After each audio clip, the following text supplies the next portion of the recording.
Hi everyone, this is our Week 4 lecture on Marxism and critical theory.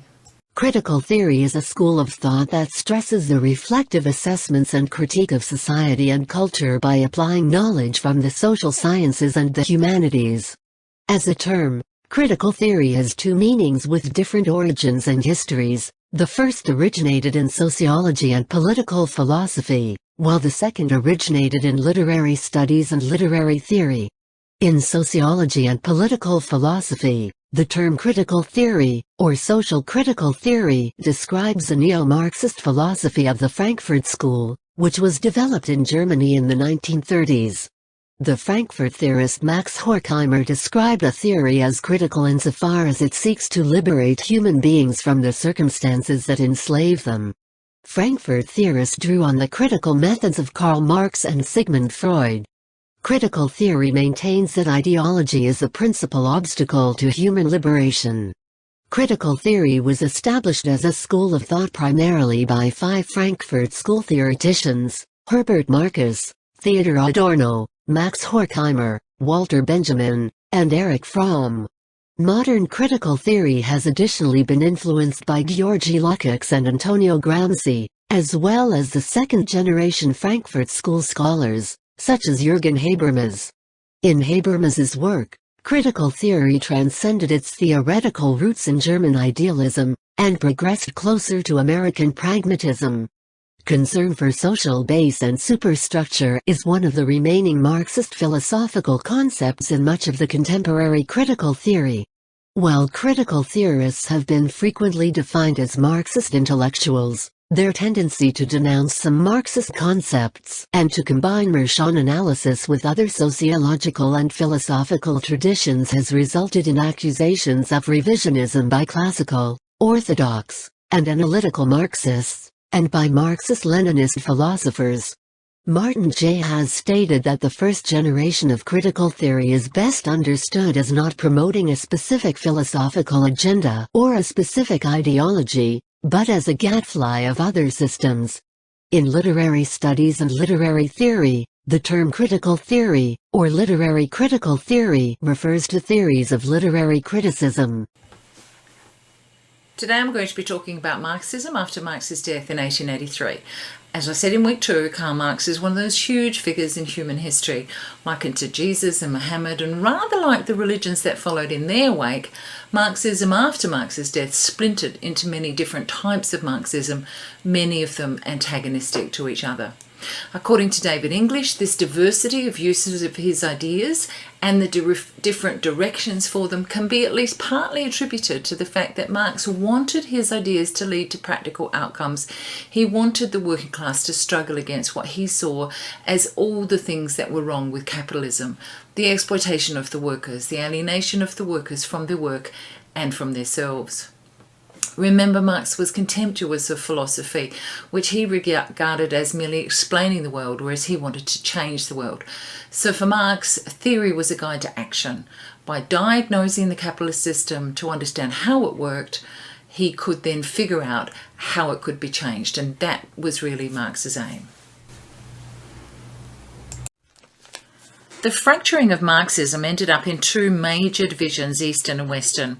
Eastern Marxism is usually associated with the official position of the Soviet Union, which was a communist state set up in Russia in 1917 when the Bolsheviks, led by Vladimir Lenin, overthrew a temporary government that had replaced the last emperor of Russia, Nicholas II. And this was the USSR, which claimed commitment to Marxist ideals and lasted until 1991. A major problem with the communist revolution in Russia was that Marx had predicted A, that a socialist or communist revolution was nigh, and B, that the end of capitalism was nigh, which always reminds me of the early Christians, and some today even, who believe that there will be a second coming of Jesus Christ, and what to do when that doesn't happen, and what to do when Marx was clearly wrong. He believed that the workers' revolution would happen first in the most developed capitalist nations, which he thought of as Great Britain and the United States. The communist revolution in Russia seemed to contradict Marx's forecast. Capitalism was still new to Russia when the revolution started, so it was seen as economically backward. Terry Eagleton argues that for communism, as Marx imagined it to happen, it needed to occur in an advanced capitalist economy where people's needs were easily met because of the wealth that capitalism had generated. Therefore, at the end of the First World War, Marxists were scratching their heads, wondering how the revolution came to be in Russia and how come the revolution hadn't occurred in advanced capitalist economies like the United Kingdom and the United States. It seemed like there were two possibilities. A, Marx was wrong, and B, capitalism was more resilient than Marx had predicted, and therefore there must have been some blockages to the revolution somewhere. If those blockages could be identified, then Marxists could set about removing them. According to David McClellan, most Marxists in the West believed that there were two major forms of resistance to revolution. First, there's physical repression. The ruling classes have the army and the policy which can be used to subdue the population. Think about what happens when there's a strike or the threat of one, when the police are out in force. But this can only ever be temporary because eventually people will rise up against them. Think of Gandhi and the brutality of the English police, which eventually ended the rule of the British in India. To secure long-term security of society, the ruling class needs to employ more subtle means than physical repression. They need to control minds. If most people believe that the way things are at the moment are natural, are legitimate, that they are the way things should be, then there won't be an uprising. Ideological repression or control is most effective when it doesn't occur to most people that there's anything wrong with the social order as it is now. Therefore, for many Western Marxists during the 20th century, the aim has been to reveal the ways in which ideological repression has occurred, particularly to the working classes who were the people being subjected to them. By doing this, they could undermine these mechanisms and encourage a revolution. So the aim, therefore, was first to find out what hindered the revolution, and B, to find out how to resist manipulation by the ruling classes. These Marxists began to put more emphasis on culture, ideas, values, symbols, ways of thinking than Marx had done, but it seemed that culture was the primary reason for the lack of a revolution in the West. This reworking of Marx also seemed necessary because of what was happening in Russia or the USSR as it was by then. After Lenin died in 1924 and Stalin took over, there were thousands of people sent off to prison camps, thousands of people who were seen as a potential threat to Stalin's rule. The lack of democracy in Russia was very different to what Marx had envisaged as communism, which was a society in which individuals had freedom. George Lucas was the first major Western Marxist, and he drew upon the work of the young Hegel-influenced Karl Marx. George Lucas was born in Budapest, Hungary. His father was a banker who changed the family's Jewish surname to a Hungarian one, and the family were later admitted to the nobility. The young George was interested in literature and drama, and he joined the Hungarian Communist Party in 1918, which was apparently to the surprise of many.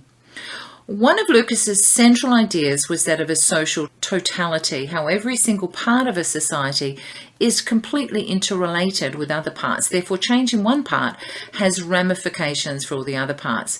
If there is a totality, then culture can't be shaped directly by the economic base, but by the totality of the society, nor can the economy shape everything else in a society. Lucas also argued that Marx was critiquing reification. Reification is making something real, a thing, the thingification of social relations, some would say. In capitalist economies, we talk about the market as if it is a thing with a life of its own, independent of social relationships, but it's not. The market is actually the result of people interacting with each other. If people ceased trading, there would be no market. Lucas believed that the aim of Marxism was to identify this thing-like thinking or reification by pointing out that which seems thing-like and therefore unchangeable are actually simple social relationships, and these can be changed. However, if you know the work of Harold Garfinkel, then you'll know that people tend to get a bit upset, even angry, when we try to change how we interact with them. The Frankfurt School followed George Lucas's lead in reworking Marxism to avoid both the atrocities of Stalinist Marxism and identify the ways in which capitalist ideology is repressive. The Frankfurt School was an informal affiliation of social theorists and philosophers associated with the Frankfurt Institute for Social Research, based at the Goethe University in Frankfurt, Germany. I hope I've got that pronunciation sort of okay. There were two versions of the Frankfurt School, one from the 1920s to the 1960s, and a later version from when Jürgen Habermas became director of the Institute for Social Research in the late 1960s. The early version was around during times of great turmoil as Hitler and the Nazi Party came to power, something that Marx had not predicted. They were an interdisciplinary group with characters like sociologist Adorno, who was also a philosopher and a composer, philosophers Marx Horkheimer, Herbert Marcuse and Walter Benjamin, Freudian psychologist Erich Fromm, and Friedrich Pollock, who was a political economist. Most of these men came from well-off German Jewish families, and this informed some of the criticisms of their work. One of the interesting themes that developed were similarities between the totalitarian regimes in Russia and Germany and the land of the free, America. Most of the theorists had to leave Germany, but discovered in the United States that the mass media was, as in those other countries, being used to control the population. Consequently, the Frankfurt School's analysis of the mass media was the first to explore the effects of the media on the audience. The Frankfurt School were anti-positivists, and remember that positivists thought that we could use the natural sciences research methods to research society, locating general laws and social facts. The Frankfurt School was adamant that positivism is not neutral, that it works in the interests of the most powerful. Second, they wanted to uncover the hidden ways that society works to discover what it's really like, and therefore they thought we must be skeptical of everything. They rejected people's own understandings of how society works because that was already contaminated by ruling class ways. They didn't pretend to be unbiased, as they argued positivists did, but rather they were clear. They had a utopian vision of freedom for all, from repression, from domination, from subjugation. A fourth point is that critical theory points out the hypocrisies, how societies say they are one thing but do another. So they argue that capitalism says it's all about individual freedom, but in reality it restricts freedom. Individual freedom is an illusion. Adorno and Horkheimer were informed by the ideas of Sigmund Freud, Max Weber, and amongst others, and they argued that capitalism had changed since Marx was around. In his time, they said the feature was that there was a lot of competition between different companies. But that was different in the mid-20th century when capitalism entered into a monopoly phase, which saw supersized companies like Ford Motor Company gain economic control. Therefore, they said, culture was critical to the functioning of capitalism, and it was in the service of capitalism. Critical thinking was getting replaced by control over people's minds by the media industry, the entertainment industry, what they called the culture industry.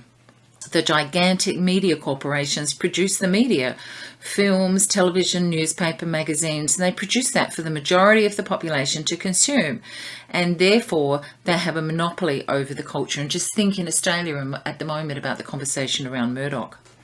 Adorno and Horkheimer saw creativity and art of the past used to create ads to sell white goods like fridges and washing machines and cars. Consumer goods were being used to buy off the working class, to turn them into passive consumers, no longer thinking critically or even able to think for themselves. Pseudo-individuality was pushed onto people. The goods are standardized but promoted and sold as distinctive. In contrast, therefore, to individuality and critical thinking, people were being sold conformity. Adorno and Horkheimer made a distinction between what they saw as the complexity of art in all its forms, which promoted critical thinking, and the simplicity of mass or pop culture, which they saw as promoting thoughtlessness on the part of listeners to pop music, for example. Thoughtlessness and conformity. Moreover, they saw people as so passive that they didn't even really want what the culture industry produced. Instead, they were responding to false needs implanted into their consciousness by the culture industry. By the 1960s, the Frankfurt School was being criticised for being out of touch with the general populace, attributed in large part to their upper middle class backgrounds. Critics argued that they were too pessimistic, that there were missed opportunities for change in the critical elements in popular music, and that they were wrong in thinking that the human mind was utterly subject to manipulation. But not their minds, of course. From the late 1960s, a younger group of critical theorists had turned to the work of Herbert Marcuse, and he was exploring his particularly Freudian psychological version of critical theory to analyse emerging social movements, such as the anti-Vietnam movement. Marcuse had a more optimistic view that suggested critical theory could embrace social changes rather than just criticise and toss them out. Jürgen Habermas led a group of younger theorists who thought it was time to revamp critical theory. Habermas was interested in the promise of freedom in modern society, interested in identifying and encouraging positive change rather than only arguing that modernity was just a bureaucratic prison, a cage we all live in, controlled by the ruling classes. At this early stage of his work, during the early 1970s, Habermas saw critical theory as being rather like a psychoanalyst treating a patient, the patient being modern society. Critical theory could work with modern society to show how human consciousness was repressed by unseen forces and help the patient through the blockages and into freedom. Habermas wanted society to see its strengths and encourage more of those. And what Habermas did was show how in the 18th century a public sphere had developed where educated middle-class citizens could meet, discuss politics, philosophy, where a consensus could be reached, where people didn't just win arguments because they were the most powerful person. And that's what's known as a discursive democracy. By the 19th century, the government and the market were dominating this public sphere through the media. But the aim of critical theory was to show that people could resist, could take back the public sphere, and that it could be less restrictive than in the past, that is, not only open to the educated middle class. So what Habermas did was argue for what he calls undistorted communication. He said that every time someone speaks, they implicitly make four claims: that what they say is intelligible, that what they say is true, that they are justified to say what they say, and that they are sincere in what they are saying. Because this is usually implicit, the speaker will have to defend themselves, including with evidence to prove that what they are saying meets the above criteria. The ideal speech situation is one where there is no distorted communication, or where communication is the least distorted. Everyone can join the conversation, everyone can question any assertion made, everyone can introduce an assertion, everyone is free to express their own attitudes, beliefs and needs. No speaker is prevented from exercising their right to speak. Habermas advanced these ideas well ahead of the World Wide Web, but it is possible to see how the web holds out the possibility of free communication around the world. Habermas argues that there is the system, which is made up of all the government institutions and the capitalist market, but there's also the life world, which is made up of all the social relations between people. His aim was to reverse the process so that instead of social relations, the life world being colonized or dominated by the system, the opposite would happen. Undistorted communication would move out of the life world and into the system. If the life world can do that, it can restructure the system. Instead of the working class being the revolutionary group, as Marx had proposed, Habermas saw the new social movements, the Greens movement, women's movement, gay lesbian rights movement. He saw those as the new agents of change, of promoting positive transformation of the system. Antonio Gramsci was a leader in the Italian Communist Party, and that was in the 1920s. He was from the working class and he had a really short and difficult life.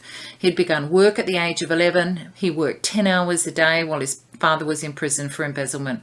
After his father came out of prison, he was able to go to school, and he won a scholarship to study at the University of Turin for a while anyway. He was very poor and not in good health, and so he ended up abandoning his studies. Gramsci spent 10 years from 1927 as a political prisoner in Italy. He died shortly after he was released, having quite literally rotted away as a result of what Lynn Lorna calls an avalanche of devastating illnesses: vomiting, insomnia, tuberculosis, Pott's disease, and lots of other things. And eventually his teeth fell out too, and he was just a nervous wreck.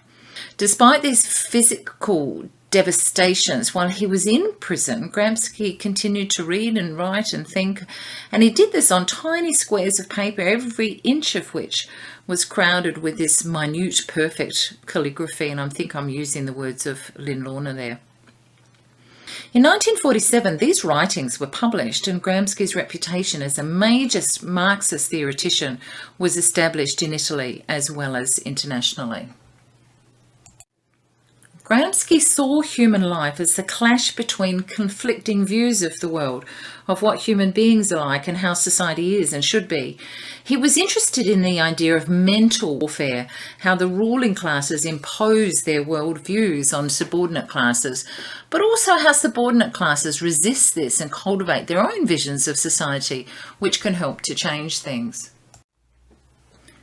Gramsci was one of the first Western Marxists to argue that physical restraint by the ruling class is not enough for them to secure a stable social order that works in their favour. Instead, ideological and cultural repression is needed, and he used the term cultural hegemony for this.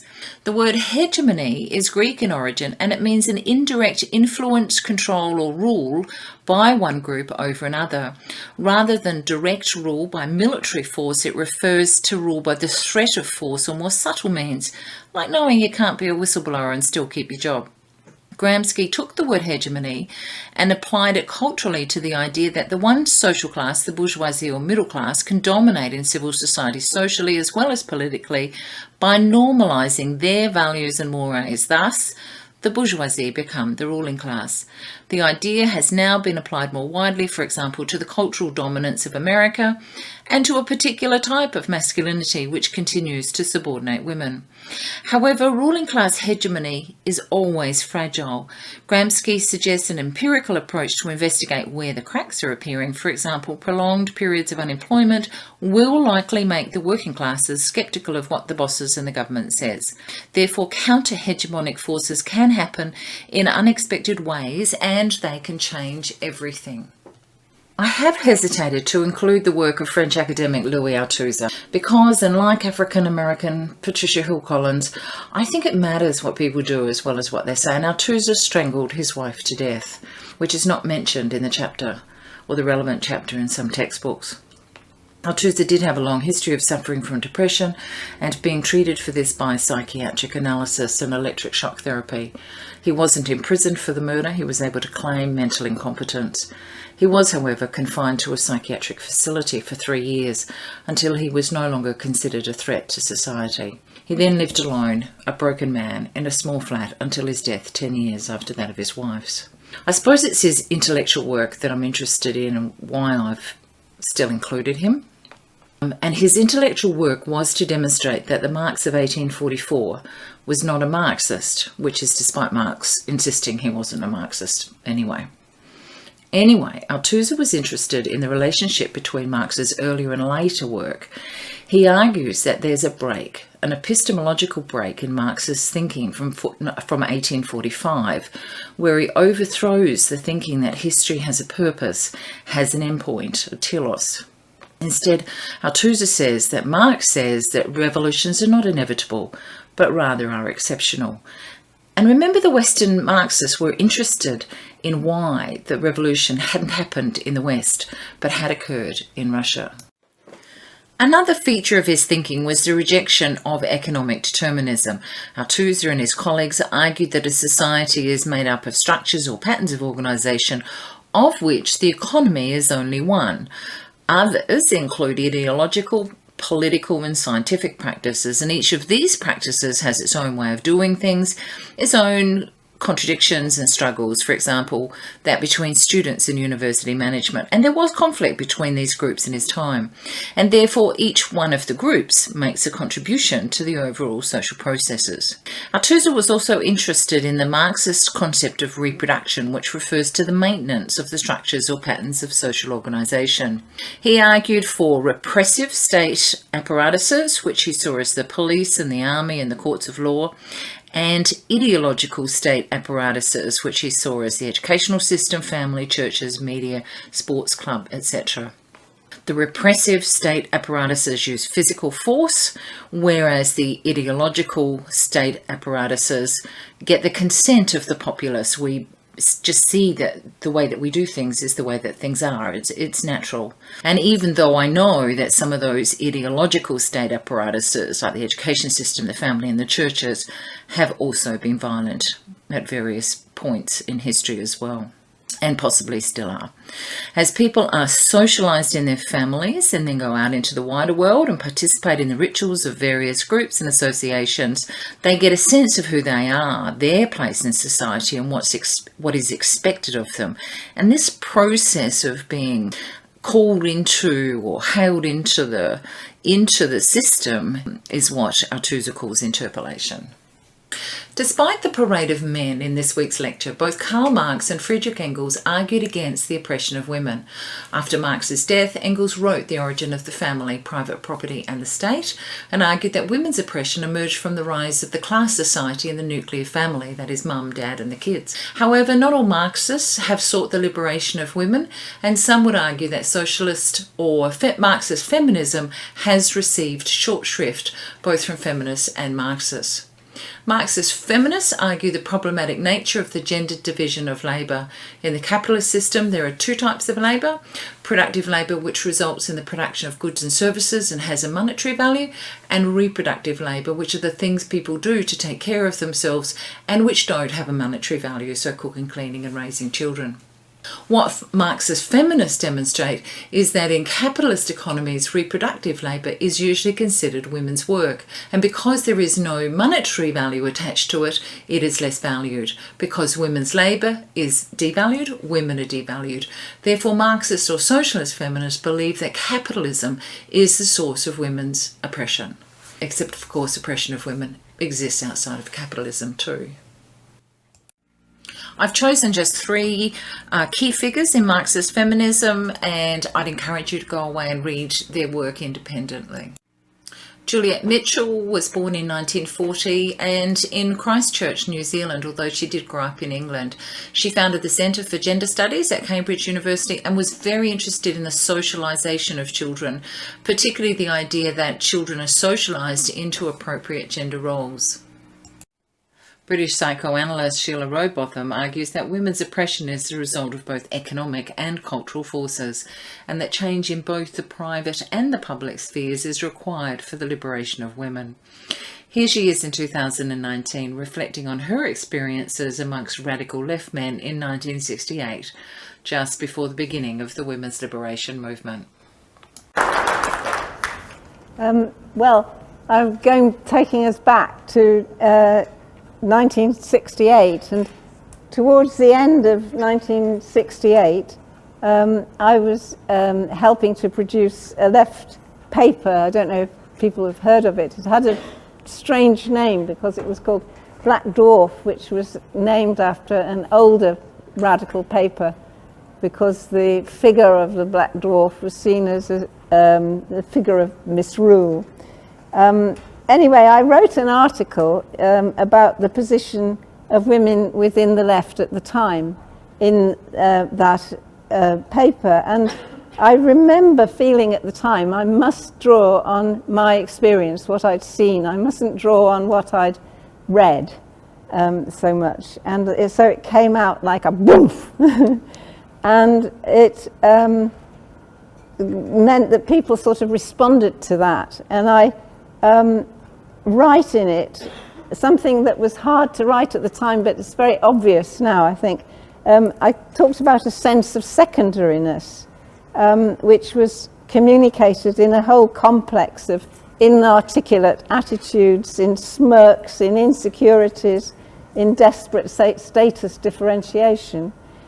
Over the course of the following year, women's liberation groups started to form in Britain, and we moved quickly towards the idea of a social movement, women's liberation, convinced that our movement must be one in which every woman could express her ideas and feelings and exert influence within it.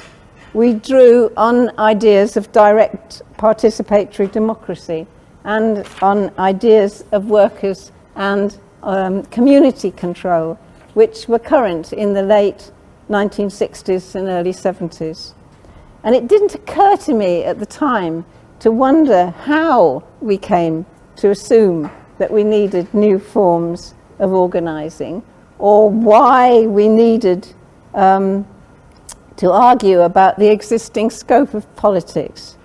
I think that when you look back in time, one of the most difficult things to pin down are those that seemed self-evident at the time, because those are the things that people never actually articulate. But of course, it's true that we were reacting against being harangued by self-appointed young men who declared they were the vanguard. And we were fed up of sitting in meetings silently until it came to suggesting the date of the next meeting. Actually, a friend of mine started to translate material from the workers' councils in the former Soviet Union. And I said to him, what do the women say? What do the women say? He said, well, they mainly seem to say, when is the date of the next meeting?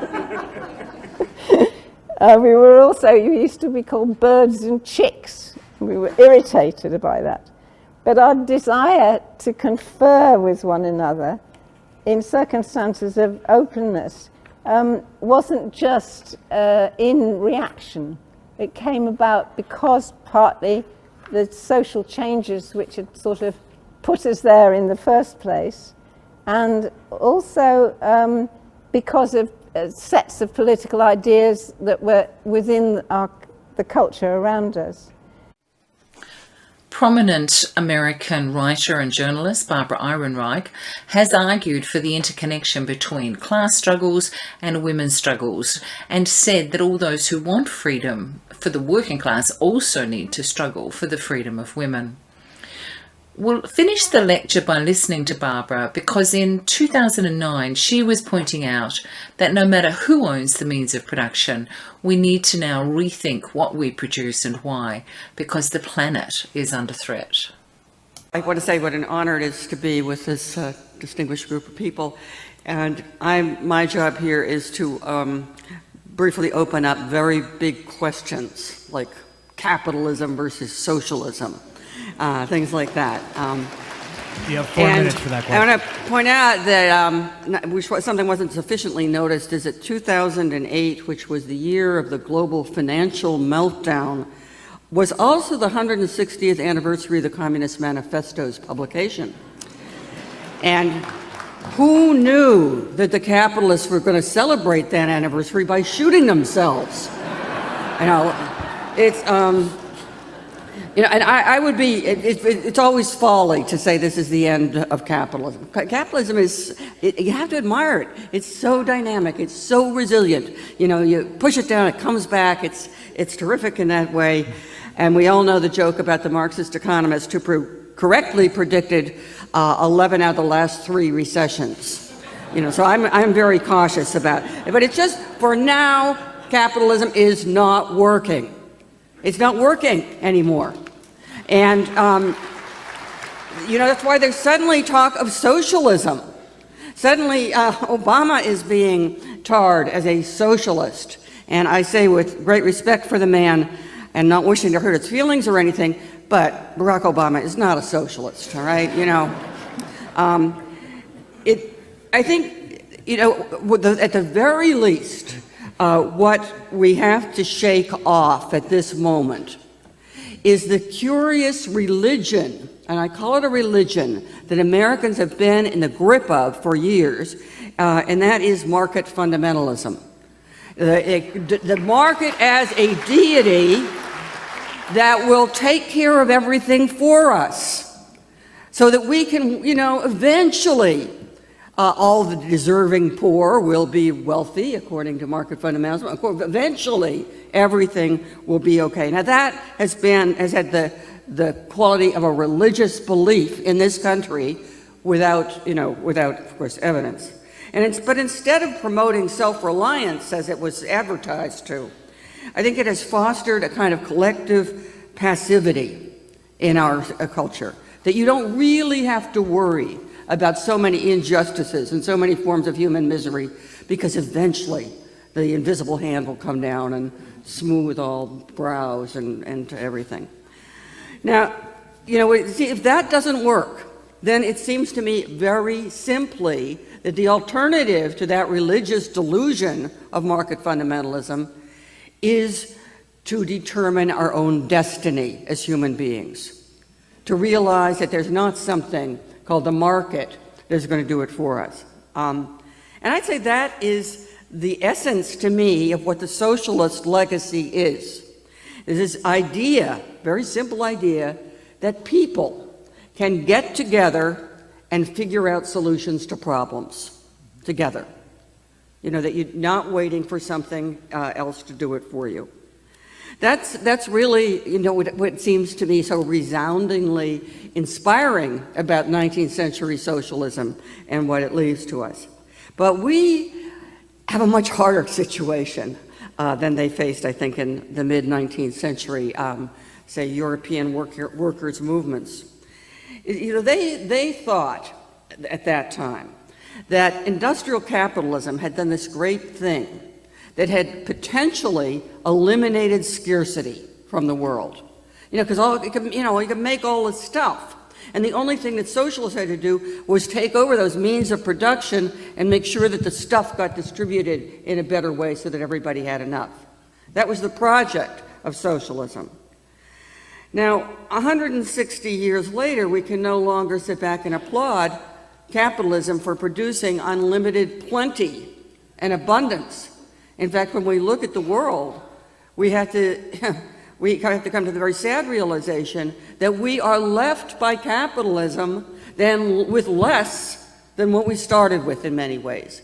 That the environmental damage, not only of industrial capitalism, but of industrial communism too, I should say, has left us so depleted of so many resources and in danger on so many fronts that I don't think it is crazy or paranoid to say that our species faces a threat of extinction as a possibility.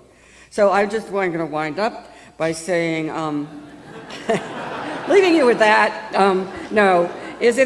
it's not simply a matter of changing ownership, so the people own the means of production or something like that. It is a matter of rethinking what we mean by production and our entire way of life.